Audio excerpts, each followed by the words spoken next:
आज देखते हैं हम लोग एमएस वर्ड में इंसर्ट टैब के अंदर में टेबल क्या होता है। ठीक है, जैसे हम इस टेबल पे क्लिक करें तो कुछ इस तरह का इंटरफेस हमारे सामने आ रहा है। यहाँ पे इंसर्ट टेबल है। ठीक है, जिसमें कि यहाँ से जब हम आगे बढ़ेंगे, जैसे यहाँ पे हम आए तो यहाँ पे क्या इंसर्ट हो रहा है, हमारा कॉलम इंसर्ट हो रहा है। क्या इंसर्ट हो रहा है, कॉलम, है ना। और यदि नीचे बढ़ेंगे तो रो इंसर्ट होते जाएगा। तो एक टेबल कैसे बनता है, कोई भी टेबल बनता है तो रो और कॉलम के कॉम्बिनेशन से बनता है। ठीक है ना, रो और कॉलम के कॉम्बिनेशन से बनता है। जैसे कि हम यहाँ पे क्लिक करें, मान लिया हम इतने पे आते हैं और इतना लेते हैं। अब इसमें यदि देखा जाए तो कितने कॉलम हैं, तो 1 2 3 4 5 और 6, टोटल 6 कॉलम हैं। और रो की बात करें तो 1 2 3 4, टोटल 4 रो हैं और टोटल 6 कॉलम हैं। तो इस तरह से हम रो और कॉलम यहाँ पे बना सकते हैं। ठीक है, निर्भर करता है कि हमें कितने कॉलम की या फिर कितने रो की आवश्यकता है।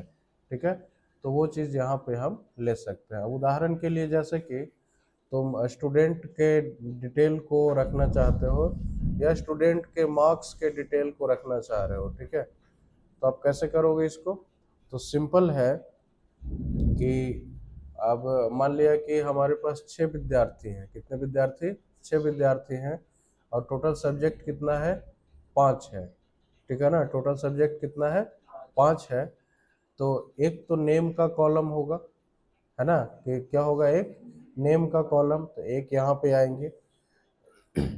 बाकी जो 5 कॉलम होगा वो सब्जेक्ट का होगा। बाकी 5 कॉलम किसका, सब्जेक्ट का। तो 3 4 5, टोटल 6 कॉलम हमें बनाने पड़ेंगे। ठीक है, एक में नेम लिखेंगे, बाकी में सब्जेक्ट लिखेंगे। ठीक है, अच्छा यहाँ पे ऊपर में दिख रहा होगा 6/1, 6 मल्टीप्लाइड बाई 1, 6 × 1 दिख रहा है ना, यानी कि 6 कॉलम है और एक रो है।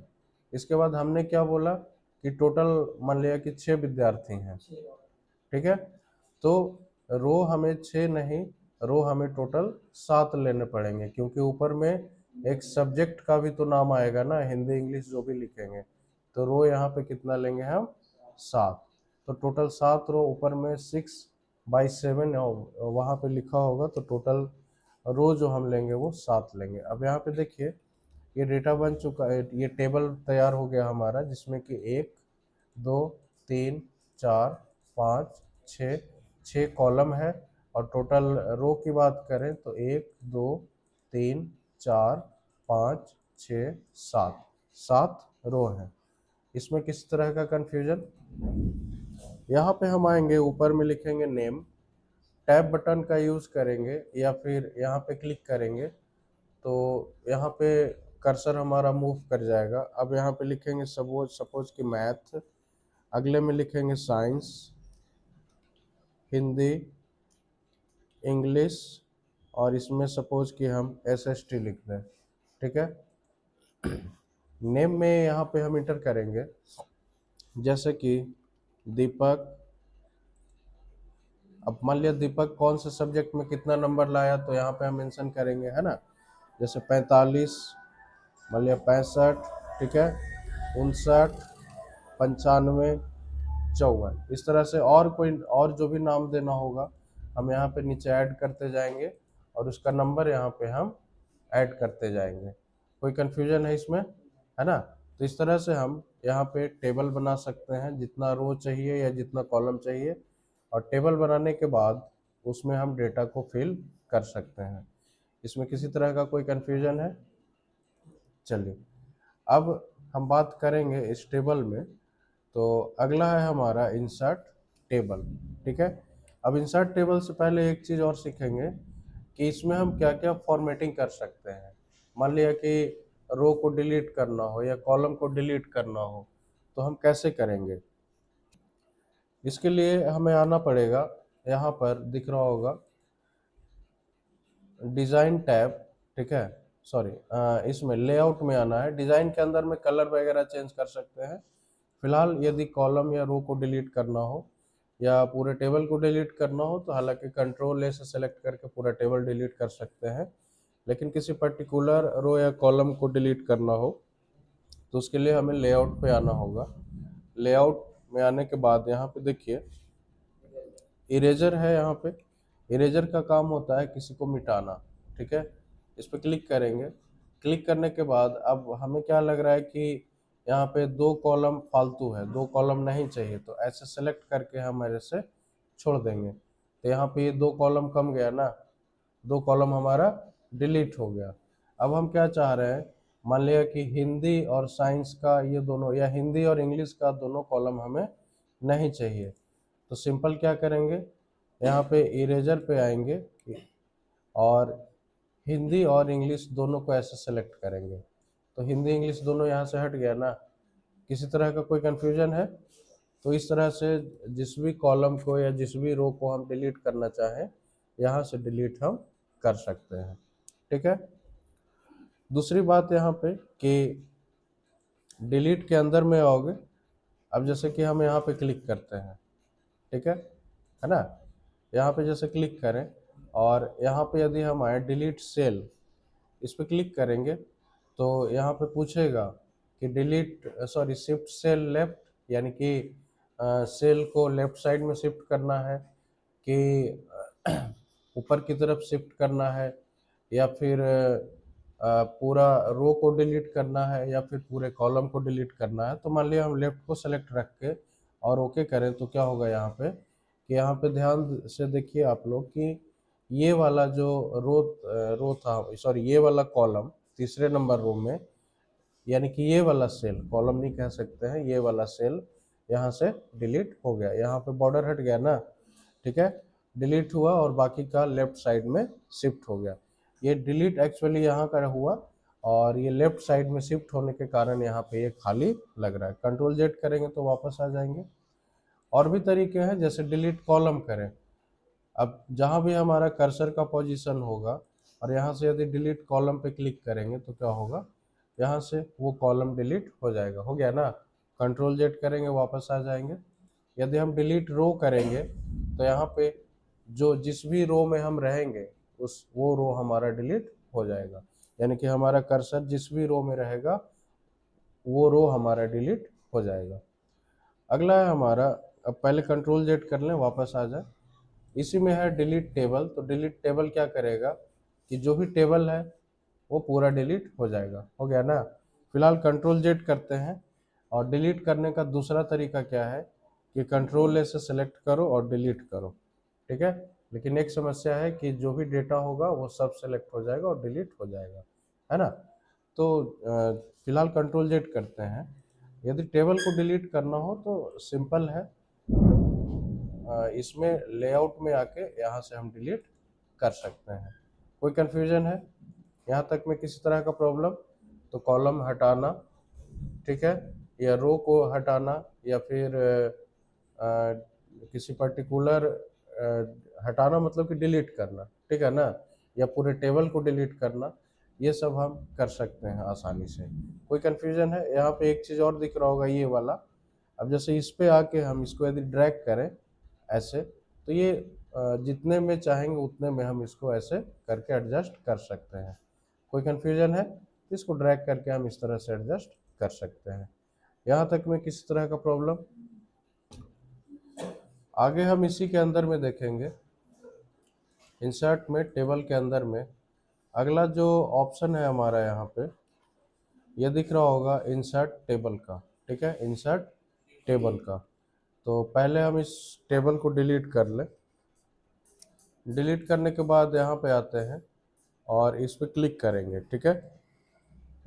क्लिक करने के बाद यहाँ पे पूछ रहा है नंबर ऑफ कॉलम और नंबर ऑफ रोज, यानी कि कितना कॉलम चाहिए और कितना रो चाहिए, ठीक है ना।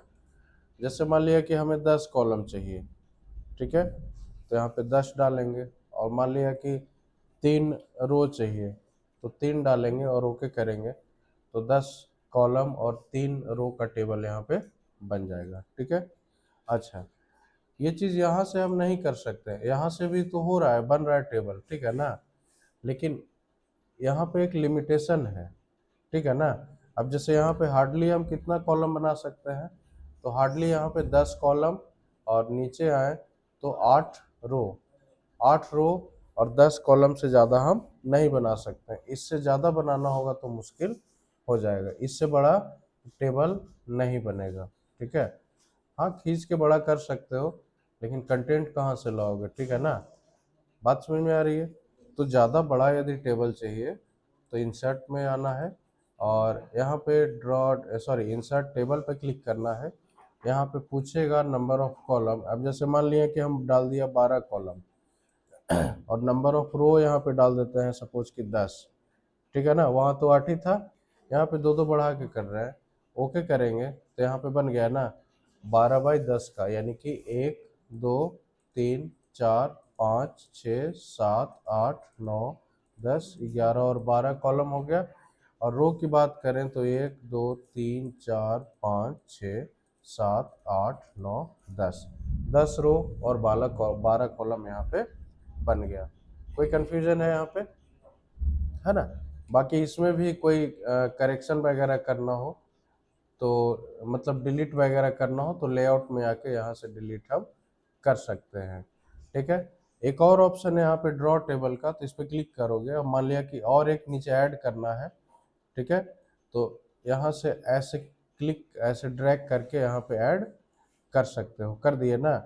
फिर यहाँ पे ऐसे और मिला दो, तो ये हमारा एक और ऐड हो जाएगा, ठीक है। तो ऐड करना हो या डिलीट करना हो, ऐड करना हो तो ड्रॉ टेबल का यूज करेंगे, और डिलीट करना हो तो इरेजर का या फिर डिलीट का यूज हम करेंगे, या हटाना हो तो। कोई कंफ्यूजन है। दूसरा एक चीज़ और इसमें हम सीखेंगे कि कलर वगैरह कैसे चेंज कर सकते हैं। जैसे डिज़ाइन में आते हैं, ठीक है, और यहाँ पे मान लिया हम क्लिक करें इसके अंदर में। अब यहाँ पे देखिए बहुत सारा फॉर्मेट है। सपोज कि हम इसको सेलेक्ट कर लें, एक सेकेंड, उसके लिए पहले इसको सेलेक्ट करना पड़ेगा, ठीक है। सेलेक्ट कर लिए। अब सेलेक्ट करने के बाद सपोज कि हम ये वाला सेलेक्ट कर लें, तो यहाँ पे इसका डिज़ाइन जो है टेबल का चेंज हो गया ना, ठीक है। इस टेबल का डिज़ाइन चेंज हो गया, तो डिज़ाइन चेंज करने के लिए पहले इसको सेलेक्ट करना पड़ेगा। सपोज कि ये ले लें, या जैसा चाहिए वैसा यहाँ से हम कर सकते हैं। कोई कन्फ्यूजन। फिलहाल Ctrl Z करके इसको नॉर्मल कर लेते हैं जैसा पहले से था। दूसरी बात कि हम सपोज कि ऊपर वाले में यहाँ पे, है ना, क्या चाहते हैं कि कोई कलर एक इसमें डालना चाहते हैं, सेल के अंदर में कोई कलर हम डालना चाहते हैं। सेल किसको कहेंगे, ये जो छोटा छोटा बॉक्स दिख रहा है ना, इसको हम क्या कहेंगे, सेल। तो उसके लिए शेडिंग पे आना है। सपोज कि ये वाला कलर डालना है, तो यहाँ पे चला आ रहा है ना, और पूरे में डालना है तो पूरे को ऐसे सेलेक्ट कर लेंगे यहाँ पे क्लिक करके, और इसके बाद यहाँ पे आके और इस पर क्लिक करेंगे तो पूरे में ये कलर चला आएगा, ठीक है। तो ये हमारा शेडिंग का काम हो गया। अगला यहाँ पे दिख रहा होगा बॉर्डर स्टाइल, दिख रहा है ना। बॉर्डर स्टाइल में आएंगे, सपोज कि हम ये वाला सेलेक्ट कर लें, ठीक है, दिख रहा है ना। अब सेलेक्ट करने के बाद ये दिख रहा होगा यहाँ पे। अब सपोज कि हम इसको इस पे क्लिक करें तो बॉर्डर का स्टाइल बदल गया ना, दिख रहा होगा। बॉर्डर का स्टाइल यहाँ पे बदल गया, ठीक है। जैसे इस पे क्लिक करें तो ये भी बदल गया, ठीक है। कोई कंफ्यूजन है इसमें, नहीं ना। चलिए, जैसे इस पे क्लिक करें तो यहाँ बदल गया। तो बॉर्डर का स्टाइल हम इससे के थ्रू चेंज कर सकते हैं, ठीक है। कलर यहाँ से हम चेंज कर सकते हैं। जैसे यहाँ से आके और कोई स्टाइल चाहिए, दिख रहा होगा, जैसे कि ये वाला लेना हो, और इस पर क्लिक करेंगे तो ये ऐसा बन जाएगा। कोई प्रॉब्लम है, नहीं ना। तो ये कुछ इस तरह से बन जाएगा। कलर चेंज करना हो तो यहाँ से कलर चेंज कर लेंगे। सपोज कि इस पर क्लिक करें तो चलिए इस पर क्लिक करते हैं, तो ये कलर चेंज हो रहा है ना हमारा, ठीक है। यहाँ से उसके विड्थ को हम इंक्रीज कर सकते हैं, विड्थ मतलब चौड़ाई को, ठीक है। तो इसको इस पर क्लिक करेंगे और इस पर क्लिक करेंगे तो ये इसके मुकाबले थोड़ा सा चौड़ा बॉर्डर ऐड हुआ है, ठीक है। कलर चेंज करना सीख गया। अब यहाँ पे बॉर्डर के अंदर में ये ऑलरेडी हम पहले बता चुके हैं, ठीक है। होम टैब के अंदर में ये सब हमने बताया था। यहाँ तक में किसी तरह का कोई समस्या है, नहीं ना। अब आगे देखते हैं इसी में। फिलहाल हम इस टेबल को डिलीट करते हैं, ठीक है। इंसर्ट में आते हैं, फिर से हम टेबल में अगला देखेंगे। तो हमने इंसर्ट टेबल और ड्रॉ टेबल ये दोनों सीख लिया, ठीक है ना। टेबल ड्रॉ करना भी सीख लिया, ठीक है। और टेबल इंसर्ट ड्रॉ करना जैसे क्या, जैसे इस पे क्लिक करें और ये इस पे ऐसे हम ड्रॉ कर सकते हैं, ठीक है। तो ये ड्रॉ हो रहा है ना, ठीक है। तो इस तरह से हम टेबल को ड्रॉ कर सकते हैं। तो अब बाकी इरेज कैसे करना है, जैसे इरेजर का यूज़ करें तो ये इरेज हो जाएगा, मान ली इसको इरेज करें तो ये इरेज हो जाएगा, ठीक है। तो इरेज करना या फिर डिलीट करना या इसमें नया कुछ ऐड करना, तो यहाँ से हम इसको ऐड वगैरह भी कर सकते हैं। कोई कन्फ्यूज़न है इसमें किसी तरह का? फिलहाल हम इसको सेलेक्ट करके डिलीट करते हैं। चलते हैं आगे इसी टेबल के अंदर में। अगला है एक्सेल स्प्रेडशीट, ठीक है। अगला हमारा है एक्सेल स्प्रेडशीट, यानी कि हम एमएस वर्ड के अंदर में एक्सेल के स्प्रेडशीट को इंसर्ट कर सकते हैं, अप्लाई या फिर ला सकते हैं, ठीक है। उसके लिए करना क्या है, यहाँ पे क्लिक करेंगे, ठीक है। एक्सेल स्प्रेडशीट पे क्लिक करेंगे। क्लिक करने के बाद ये एक्सेल हमारा ओपन हो गया, ठीक है। एक्सेल ओपन हो गया। अब इसमें हम कुछ कुछ डेटा तैयार करेंगे, सपोज कि आइटम का नाम, ठीक है, और उसका क्वांटिटी और उसका रेट, ठीक है। उसके बाद फाइनल अमाउंट एक निकाल के देखेंगे। उसके बाद उस टेबल को यानी कि उस उस स्प्रेडशीट को हम यहाँ पे इंसर्ट करके देखेंगे। सबसे पहले यहाँ पे क्या लिखेंगे, आइटम नेम, ठीक है। यहाँ पे लिखेंगे सेकंड वाले सेल में रेट, इसमें लिखेंगे क्वांटिटी और यहाँ पे लिखेंगे अमाउंट। अमाउंट को शॉर्ट में हमने लिखा AMT। अब यहाँ पे डबल क्लिक करेंगे तो ये ऑटोमेटिक एडजस्ट हो जाएगा। अब जैसे कि आइटम में कुछ भी, जैसे कि राइस ले लिया, चावल, ठीक है ना, टोमेटो ले लिया, है ना, अनियन ले लिया। इसके बाद मान लिया और भी कुछ ले लो, जैसे कि वीट ले लो, ठीक है ना। इस तरह से अलग अलग आइटम का नाम यहाँ पे ले लिए। और कोई आइटम का नाम बोलो, जैसे पल्स, ठीक है, दाल, है ना, दाल भी लिख सकते हो, हिंदी में चलेगा, है ना। और कुछ बोलो, एक आध आइटम का और नाम है क्या? अच्छा, नट्स बोल रहे हो, हाँ तो नट्स, ठीक है। अब यहाँ पे आते हैं रेट। इसका मान लिया कि कैसे केजी होगा, 35 रुपये। ये सपोज कि 50, ये कैसे मान लिया 20, ठीक है। ये मान लेते हैं कि 28 रुपये, ये मान लिया कि 110 रुपये, और इसको मान लेते हैं कैसे 200, कैसे है, चलो 150 रुपये मान लिया। अब एग्जैक्ट, ठीक है ना, एग्जैक्ट हमें भी नहीं मालूम। हम क्वांटिटी पे आते हैं और क्वांटिटी में सपोज कि ये 10 किलो, ये मान लिया कि थोड़ा महंगा है तो कम लेंगे, 1.5 kg, ठीक है। या 0.5 करते हैं, हाफ kg, 0.5 मतलब हाफ kg। ये मान लिया कि थोड़ा सस्ता है तो इसको कर दिया 2.5 kg, 2.5 kg। ये अब आटा 1 kg तो चलेगा नहीं, थोड़ा ज़्यादा चाहिए इसमें, तो इसमें हम सपोज कि ले लेते हैं 5 kg, है ना। इसके बाद इसको ले लेते हैं सपोज कि 4.5 kg, ठीक है। और इसको ले लो, ये थोड़ा कॉस्टली है तो इसको ले लो, मान लिया कि 200 ग्राम। तो 200 ग्राम के लिए 0.2 लिखना पड़ेगा, है ना, 0.2 लिखना पड़ेगा, ठीक है। अब इसको थोड़ा अरेंज कर सकते हैं, ठीक है। अब अरेंज बाद में कर लेंगे। अब यहाँ पे हमें अमाउंट निकालना है। क्या निकालना है? अमाउंट। तो अमाउंट कैसे निकालेंगे? तो 35 में 10 से गुना करेंगे तभी तो आएगा ना। इक्वल टू बटन प्रेस करेंगे, गुना करने के लिए इक्वल टू बटन प्रेस करेंगे, इसको सेलेक्ट करेंगे। फिर यहाँ पे ऑस्ट्रिच का सिंबल या स्टार जो दिखता है सिंबल, वो यहाँ पे इंसर्ट करना है ना। 9 के ऊपर में कीपैड में जो न्यूमेरिक कीपैड होता है उसमें 9 के ऊपर में वो जस्ट बटन है, ठीक है। इसके बाद इसको सेलेक्ट कर लेंगे, एंटर बटन प्रेस करेंगे, 350 आ गया ना। अब करना क्या है, यहाँ पे आना है, ये दिख रहा है, यहाँ पे आना है और ड्रैग एंड ड्रॉप करना है, खींच के नीचे लाना है। तो यहाँ पे टोटल हमारा चला आया, कोई कंफ्यूजन इसमें है ना। तो एक बार में ये जोड़ के मतलब गुना करके दे दिया। अब वापस यहाँ पे आएंगे, मान लिया नीचे टोटल यहाँ करना है, ऐड करना है, तो सेलेक्ट कर लेंगे।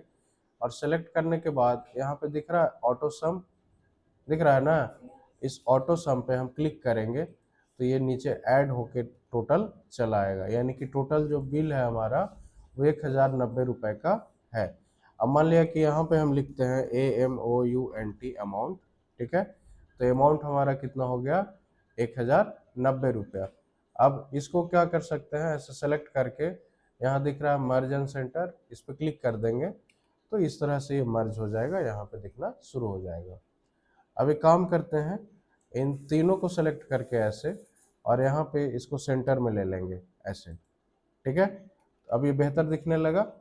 और यहाँ पे क्या करेंगे, इस पूरे पार्ट को सेलेक्ट करके यहाँ पे आना है, ये दिख रहा है ऑल बॉर्डर पे क्लिक करना है। किस पे, ऑल बॉर्डर पे क्लिक कर देंगे तो यहाँ पे इस तरह से आ गया। अब इसको थोड़ा बोल्ड करना है तो सेलेक्ट करके बोल्ड कर देंगे, और यहाँ भी इन दोनों को बोल्ड करना है तो बोल्ड कर देंगे। कोई कन्फ्यूजन यहाँ तक में, कोई दिक्कत है? ऊपर में कलर चेंज करना हो तो सेलेक्ट करके यहाँ से कोई भी कलर हम चेंज कर सकते हैं। सपोज ये कलर रख लें, या फिर चेंज दूसरा कोई कलर चाहिए तो यहाँ से सपोज कि हम ये थोड़ा लाइट कलर यहाँ पे ले लें, तो इस तरह से हम कलर भी चेंज कर सकते हैं। कोई कन्फ्यूजन है? अब यहाँ पे करना क्या है कि ये जो एक्सेल का स्प्रेडशीट है, ये थोड़ा सा इसमें एक्स्ट्रा सेल्स अवेलेबल है। जितने रेंज में हमारा डेटा है उससे ज़्यादा इसका यहाँ पे एरिया है। तो इसको यहाँ से ऐसे पकड़ के हम ड्रैग करेंगे और यहाँ पे ऐसे मिला देंगे, ठीक है। तो यहाँ पे क्या हुआ, बिल्कुल परफेक्ट अब हो गया। अब करना क्या है, बाहर में हमें क्लिक करना है, बाहर में कहीं भी जैसे ही क्लिक करेंगे तो ये डेटा हमारा यहाँ पे चला आया। अभी हम MS वर्ड के अंदर में आ चुके हैं, ठीक है। अब इसको सपोज कि बड़ा करना हो तो यहाँ पे हम क्लिक करके और इसको ऐसे ड्रैग करेंगे, ठीक है। अब ये डेटा हमारा पूरे MS मतलब पूरे वर्किंग एरिया में ये दिखना शुरू हो गया है, ठीक है। तो ये तो समझ में आया कि हम कैसे इसका यूज करेंगे, ठीक है। स्प्रेडशीट का यूज कैसे करेंगे, उसको इंसर्ट कैसे करेंगे और उसमें कोई भी डेटा फिल कैसे करना है। उम्मीद करता है इसमें कोई समस्या नहीं है ना। अब आगे हम इसी में देखेंगे। फिलहाल तो इस टेबल को हम डिलीट कर लेते हैं, ठीक है। डिलीट करने के लिए कंट्रोल से सेलेक्ट किया और डिलीट कर दिया। इसी में आते हैं क्विक टेबल। तो क्विक टेबल क्या होता है, रेडीमेड कुछ बना हुआ टेबल यहाँ पे होता है। जैसे ये कैलेंडर का है ना, जैसे इसको इंसर्ट करें तो इस तरह से इंसर्ट हो जाएगा हमारा, ठीक है। जो भी चेंज करना हो यहाँ पे हम चेंज कर सकते हैं, या फिर हम यहाँ पे वापस आए क्विक टेबल में, ठीक है। नीचे और भी हैं, जैसे कि तुम्हें इस तरह से मान लिया डेटा रखना हो, ठीक है, तो इस पर क्लिक करेंगे तो इस तरह से रेडीमेड कुछ बना हुआ यहाँ पे टेबल है जिसका यूज हम लोग कर सकते हैं। उम्मीद करते हैं कि ये टेबल वाला पूरा सेक्शन ये अच्छे से समझ में आया है। इसमें किसी भी तरह का कोई कंफ्यूजन है या कोई समस्या नहीं ना?